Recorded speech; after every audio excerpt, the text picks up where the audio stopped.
Again, sinabi kanina, no, justification, detalyado, na ginamit itong confidential funds to secure the Vice President in her participation or attendance in many different events. So, doon ginamit yung confidential fund. Pero di ba meron siyang regular fund? Tama ba? Para doon sa security. Ang tanong ko po, ano, hindi ba magbabangga yan? Makukumpara yan sa audit, hindi po ba? Dahil may audit ng regular fund, tapos may audit nitong confidential fund. At ang patakaran niya ay nakalatag doon sa Joint Memorandum Circular 2015-01 na isa po kayo sa mga naghanda. Good question, Christian. At yan din yung ine-explain ko noon. Christian, magkakaroon lang ako ng parang pagpaparallel, no? Tandaan mo nung last time na ine-explain ko why we do not allow yung charging ng supplies and materials. Tama ba, Christian? Kasi nga pwede siyang i-charge dun sa regular funds. Tapos doon may resibo, di ba? And then you will charge again the supplies. Wala namang resibo, wala rin delivery, wala inspection, di Parang ba? kumita ka po. Oo, di ba? Doon ko ginamit for the first time yung tinatawag nating double dipping, di ba? Yan. So ngayon, eto yon. Tama ka rin yung sinasabi mo. Di ba makikita sa audit yan? Ito, dito nagkakaroon ng weakness yung ano. Kung magkaiba yung audit focus. Kasi yung isa yung confidential intelligence fund, ito yung inaano niya. Tapos hindi naman sila pwedeng magkwentuhan. Kasi confidential nga ito di ba? So hindi rin alam ng auditor. Unless na lang na magkaroon ng parang tinatawag nating through the office of the chair, magkaroon ng connect na, uy, nakita namin na ito yung ibinigay nilang documentation. Okay. So pakitingnan. Pero tama kayo, at ito yung gusto kong sabihin. May budget yung kanyang presidential security, vice presidential security group. May budget yan. So ang tanong ko, ito na lang din ang daanin natin. Total, mahilig silang mag-dwell on technicality Kung i-performance audit natin yan, sige nga, kung i-value for money audit natin yan, X amount of the regular budget for the Vice President Security Group. Di ba, Christian? And then X amount of the, alam natin yung amount ng confidential funds, both sa DepEd at saka sa BPD ba? Oo. Ano yung ultimate objective mo? No untoward incident? Ang tanong ko sa mamamayan, kaparehas na rin ang tanong ko sa defense lawyer niya na mahilig gumamit ng technicalities at mahilig mag-impose ng kung ano-ano sa auditor. Ang tanong ko, is it worth your peso? Is it worth the taxpayers' money? Sige nga, daanin natin sa performance audit. Total, yun ang inilalabas nila So yun ang tanong ko. Kung gusto niyo sabihin na, hindi, dito yan ginamit, etc. O ang tanong ko ay, sige, ikwenta natin, magkano yung budget ng OVP Presidential Group? May travel yan, Christian may allowance yan, may sweldo yan. And take note hindi ako nang aaway, hindi ako kontra do sa mga sweldo, nirerespeto ko po yung trabaho ninyo, pero ang tinitingnan ko lang po ay from the point of view of the value of every peso na nanggagaling sa tax ng mamamayan. Kung dagdagan natin at sulitin natin yung sinasabi nating regular budget at itong ginasto sa anong suma total? For purposes na ma-achieve mo na walang untoward incident, you spend more than 500 million, di ba? Hindi pa kasama yung regular So, ibabalik ko yan sa lawyers nila. Sige, kayo na lang magbayad ng tax. Sorry May naisip ako analogy pero I would like ituloy mo na. Parang kunwari, isang anak. Mami, meron kami excursion out of town. Oo. Bayad na naman lahat, no? Para sa excursion. Pero si anak, humingi pa kay mami. Mami, pahingi ng 20,000. Oh, para saan yan? Kasi nanganganib yung buhay ko Diba? Kailangan ma-secure ko yung sarili ko. O sige anak, pagdating mo sa excursion venue nyo, tawag ka. Okay, tawag ka.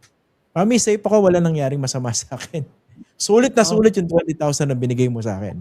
Parang bibigyan mo na reward. Yung para bang una-una, hindi man expected na merong mangyaring masama sa iyo dyan sa excursion mo. Kung meron man, bakit ka hihingi ng 20,000?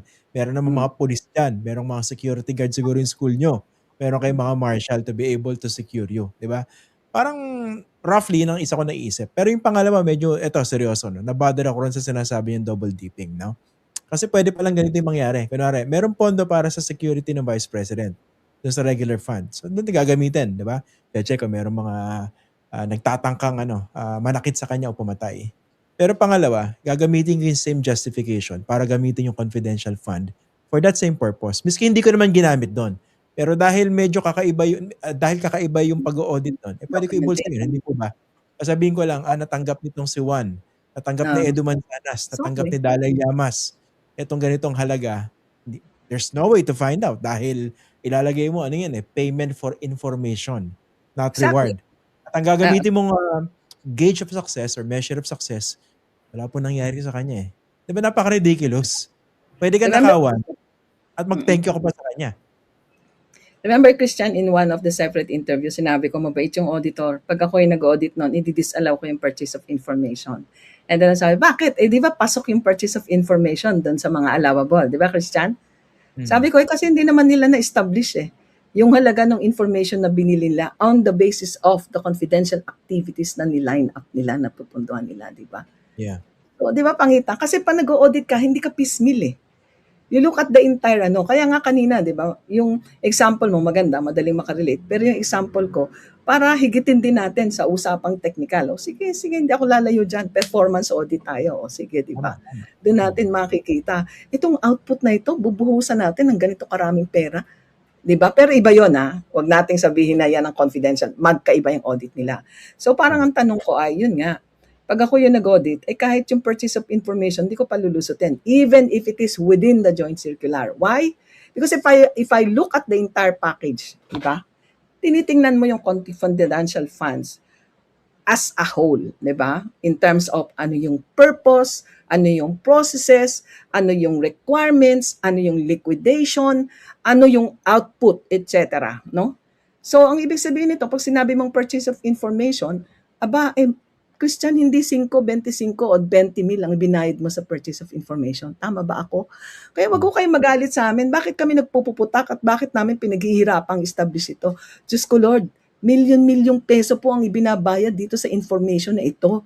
So parang ang point ko ay, kung ang information na ito ay hindi mo ma-connect doon sa tinatawag nating mabigat na value ng impormasyon na yon na magre-result doon sa confidential ano mo, bakit kita babayaran, di ba? yan. Sorry, kuripot talaga ako. Sa tunay na buhay, kuripot ako. Yung pa bang sa pera ng bayan ako mawala ng pakialam, di ba? Yun nga, eh. Ang Tsaka mm.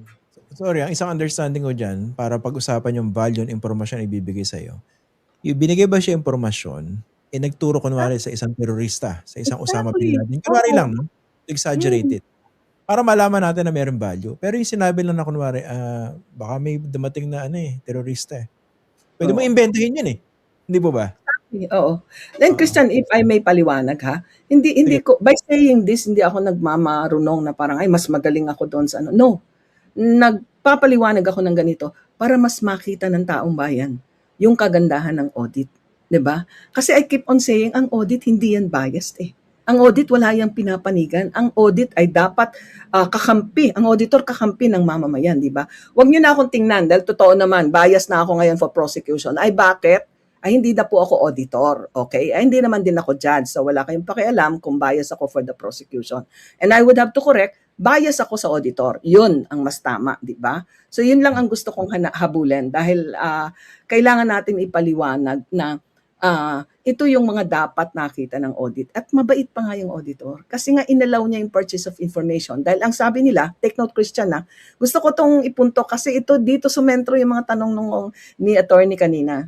Ni attorney, better na lang na wag kong tandaan ang name niya kasi baka ma-start ko na siyang kulamin. Okay, so ang ibig ko lang sabihin, sabi ko sa'yo, huwag mo interviewin. Easy lang, easy lang. Okey. Sabi ko sa'yo, huwag mo ako interviewin. Hindi nga ako nag-aral, di ba? So parang hindi, balik tayo, ano? Yan, nawala tuloy ako. Okey, Ang okey, ibig okey. ang ibig ko sabihin, ang punto niya ay yung mga hindi ginawa at ginawa sa proseso. No? And I'm being honest. I'm being open. Sabi ko, itong purchase of information nito, from the perspective of dapat nagawa, na disallow yan, even if it is within the allowable expenditure. Now, hindi ako nagmamagaling. I am just saying, may punto na pwedeng tingnan ito. But, remember, na-mention ng auditor, we relied on the certification of Hmm, the special disbursing officer.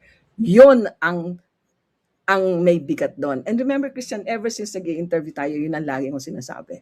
The liquidation of this type of expenditure rests heavily on the certification of the special disbursement officer unless and until na-question mo yung integrity nung nilalaman ng kanyang pagpapatunay.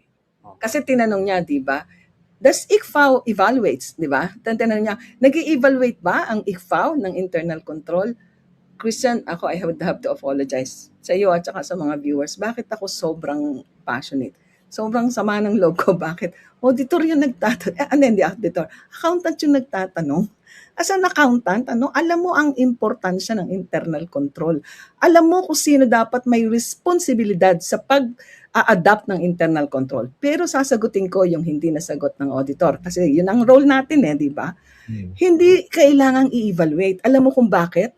Malinaw ang sinabi ng auditor. Ni Auditor, ano name nila? Del Santos ba yan? Oo. Del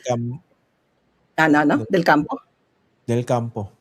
Okay. Malinaw ang sinabi ni malinaw yung sinabi ni Auditor Sailin, this is a compliance audit. Okay.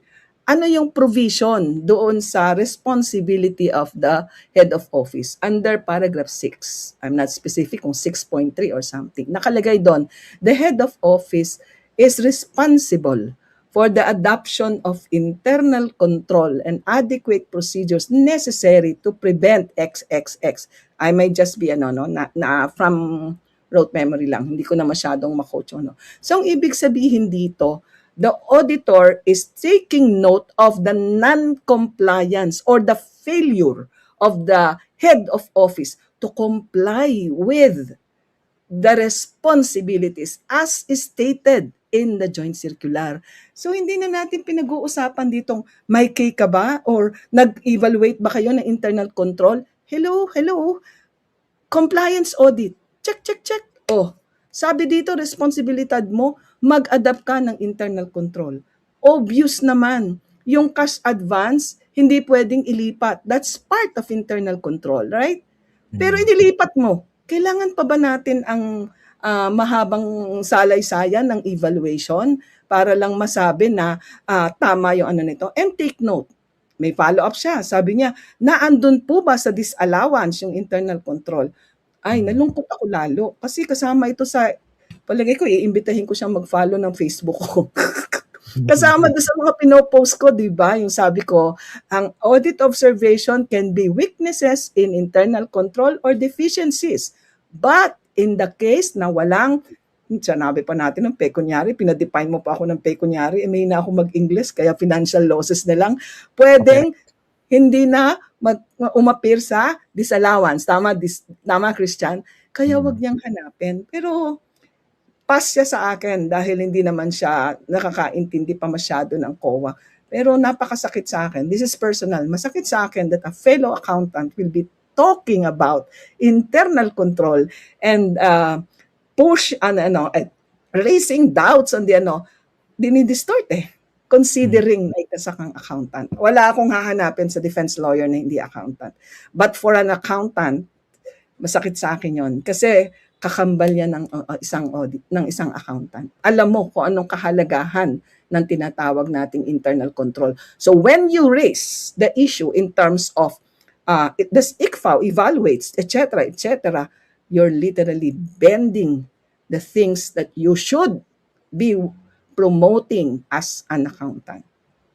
A lot of times siguro sinasabi, dapat ikaw ang umupo doon sa witness stand. And you know why I always say hindi dapat. Una, hindi ako yung nag-review niyan. Pangalawa, I am confident that the auditors are doing well. They are doing a good job. Pangatlo, ito yon, nakaka-frustrate umupo dyan na hindi mo maipaliwanag yung gusto mong ipaliwanag dahil maraming mga iba't ibang tanong at gaya nga ng nangyari kanina, inubos yung oras sa mga kung ano-anong na-repeat na, nasagot na, etc., na-repeat, etc. Ayokong balikan yung experience ko dati. Every time uupo ako as a witness sa Sandigan Bayan at nakikita ko yung frustration na yan, naiiyak ako sa loob ko. Dahil sinasabi ko, nakakalungkot yung auditor nagpipilit kang gawin yung trabaho mo, ipakita yung report mo, ilabas yung audit report mo. Pero bakit yung auditor na tapat at masipag, katulad ni Wamil at ni Sailin or etc., ang nalalagay sa ganitong sitwasyon? So yun ang tanong ko. So I'd rather na wag nyo na akong dalhin sa witness stand. Lagi akong magpapaliwanag kahit araw-araw, kahit na para mas maintindihan ng tao. In this case, hindi upang ipakita na mas magaling ka or what. In this case, dahil utang ko sa taong bayan na nagpasuweldo sa akin for 27 years na maipaliwanag ko sa kanila kung ano yung dapat nilang malaman at maintindihan kahit walang bayad. Dahil bahagi yan ng tinatawag nating pagiging isang lingkod bayan. Yun lang yun. Maraming salamat, Christian.